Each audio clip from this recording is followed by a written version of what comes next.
Sumuk ya Allah.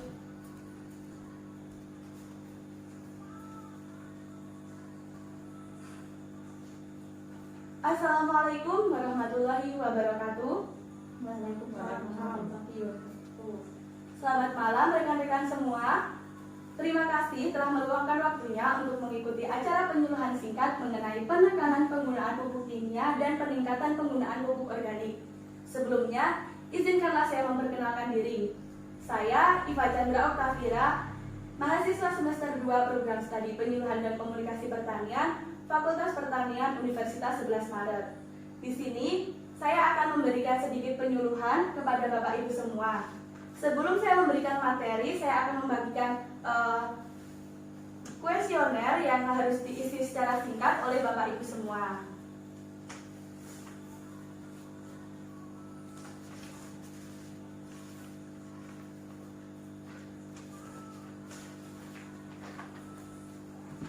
Nah, saya rasa untuk mengisi kuesioner karena soalnya hanya sedikit, hanya saya berikan waktu 30 detik.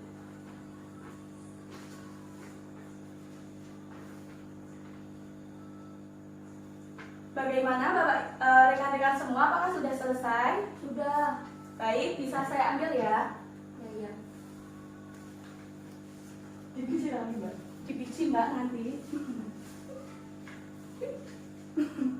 Nah, dari hasil kuesioner ini nanti akan kita gunakan sebagai dasar pembahasan saat presentasi dimulai.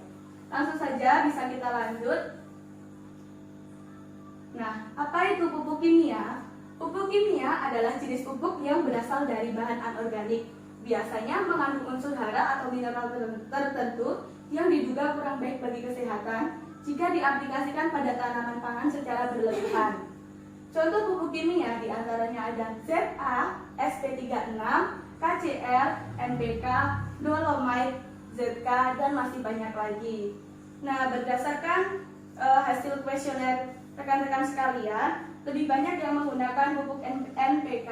Nah, alasannya apa ya? Kenapa rekan-rekan sekalian lebih banyak menggunakan pupuk NPK? Ibu Ani mungkin bisa menjawab? Ya kalau saya pakai gara-gara gampang dicari, terus sama tanah tuh lebih cepat bereaksi daripada harus buat sendiri. Oh iya, benar sekali Bu Ani. Nah, bisa kita next slide dulu. Pupuk kimia memiliki beberapa kekurangan dan kelebihan. Nah, kekurangan pupuk kimia di antara yang pertama adalah merusak tanah dan mengganggu keseimbangan hara. Yang kedua, membunuh organisme dan mikroorganisme. Yang ketiga, menghambat pembusukan bahan organik. Selain memiliki kekurangan, pupuk kimia juga memiliki beberapa kelebihan.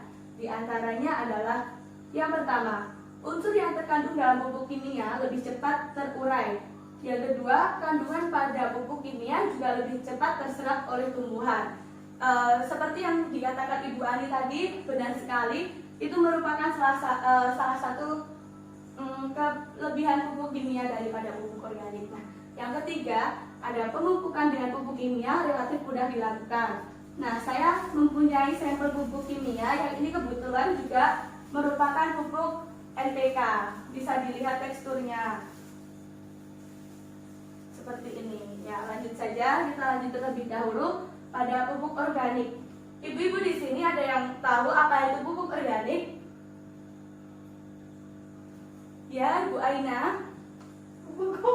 Ya, betul. Itu adalah salah satu contoh pupuk organik. Nah, jadi pupuk organik adalah pupuk yang tersusun dari material makhluk hidup, seperti pelapukan sisa-sisa tanaman, hewan, dan manusia. Pupuk organik biasanya mengandung banyak bahan organik daripada kadar haranya.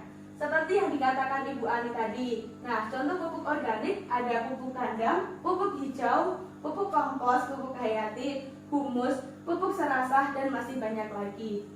Tidak hanya pupuk kimia yang memiliki kelebihan dan kekurangan, pupuk organik pun juga memiliki beberapa kelebihan dan kekurangan. Kelebihan pupuk organik diantaranya adalah pupuk organik mengandung unsur mikro yang lebih lengkap dibandingkan pupuk anorganik. Yang kedua, pupuk organik membantu mencegah terjadinya erosi lapisan atas tanah yang merupakan lapisan yang mengandung banyak unsur hara. Dan yang ketiga, pupuk organik akan memberikan kehidupan mikroorganisme tanah yang selama ini menjadi sahabat baik bagi petani. Kemudian ada kekurangan pupuk organik. Nah, di sini kekurangan pupuk organik itu hanya sedikit Bapak rekan-rekan sekalian. Nah, kekurangannya diantaranya adalah mengandung larva atau telur serangga sehingga tanaman dapat diserang. Kemudian respon tanaman terhadap pupuk organik juga lebih lambat daripada pupuk kimia. Nah, ini saya memiliki sampel contoh pupuk organik. Jadi kalau pupuk organik itu teksturnya lebih mirip dengan tanah. Nah, kita masuk kepada slide selanjutnya. Bolehkah kita menggunakan pupuk kimia secara berlebihan? Jawabannya adalah tidak boleh. Mengapa? Karena penggunaan pupuk kimia secara berlebihan dapat menyebabkan pencemaran. Tanah menjadi terlalu asam dan dapat menghambat pertumbuhan tanaman. Pupuk sebaiknya digunakan sesuai dengan takaran dan akan lebih baik lagi jika yang digunakan oleh petani merupakan pupuk organik. Pupuk organik itu jadi pupuk yang lebih ramah lingkungan ya rekan-rekan sekalian. Nah, ini merupakan contoh dari kelebihan pupuk. Nah, nanti biasanya kalau kelebihan pupuk itu ditandai dengan seperti ini. Ujung daun yang mulai mengering. Nah, kemudian diikuti oleh seluruh daun yang ikut mengering juga. Kalau udah ada tanda-tanda bahwa di ujung daunnya itu udah mengering, berarti penggunaan pupuk bisa dikurangi kadarnya seperti itu. Nah, ini tandanya. Nanti akhir-akhirnya akan seperti ini dan seperti ini. Bisa lanjut. Kemudian, nah, apakah pupuk kimia dapat digantikan dengan pupuk organik? Ya, pupuk kimia dapat dikurangi sebagian dan digantikan dengan penambahan pupuk organik padat. Pupuk organik padat dapat diberikan ke tanaman apa saja dan lebih ramah lingkungan.